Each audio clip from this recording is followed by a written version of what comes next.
欢迎来到新闻和活动频道，请订阅和分享已更新有关当今最着名明星的最新信息。不演霸道总裁改搞疯店，张凌赫首部公益纪录片定档，张公这次玩真的。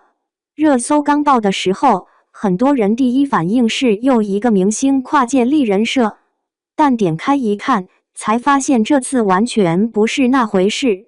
不拍古偶，不演甜剧，张凌赫直接消失在海上风电场和电站现场里，戴安全帽，穿工装，甚至全程几乎素颜出镜。他参与的公益纪录片《零碳未来》正式官宣定档，将于5月8日起在哔哩哔哩独家上线。片名《零碳未来》，谐音零碳未来，光是这个命名就已经把主题说透了。环保不是口号，是路径。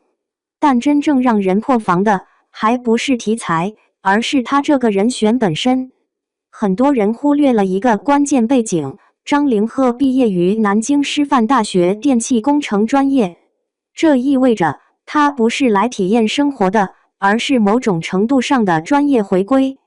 这一次，他以电力实习生的身份，深入江苏盐城、无锡、苏州等地，实地探访海上风电、太阳能电站、抽水蓄能等绿色能源项目。去年他曾在社交平台晒过海上风电的落日图，引来不少央企官方账号互动调侃在逃同事。当时大家当段子看，但现在回头看，这次纪录片更像是那句玩笑的现实延伸，别人是跨界，他更像是回港。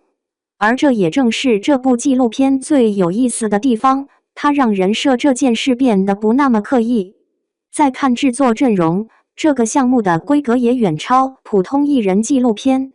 联合出品方包括 Discovery Channel 以及 Wild Egg 野生救援，并由 Warner Bros. Discovery 进行全球发行。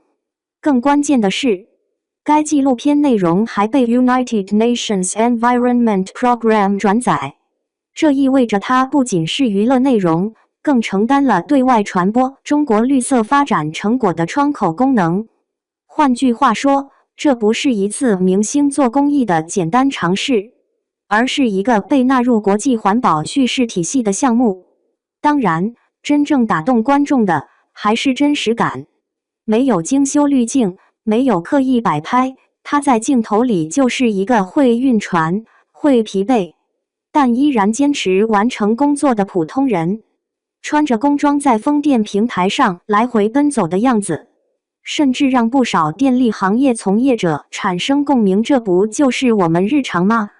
在当下的内娱环境里，这种去精致化的呈现反而显得稀缺。观众已经太习惯被包装过的完美形象，而当一个演员愿意放下这些，去呈现真实劳动状态时，那种反差本身就具备说服力。所以你会发现，评论区的风向很有意思。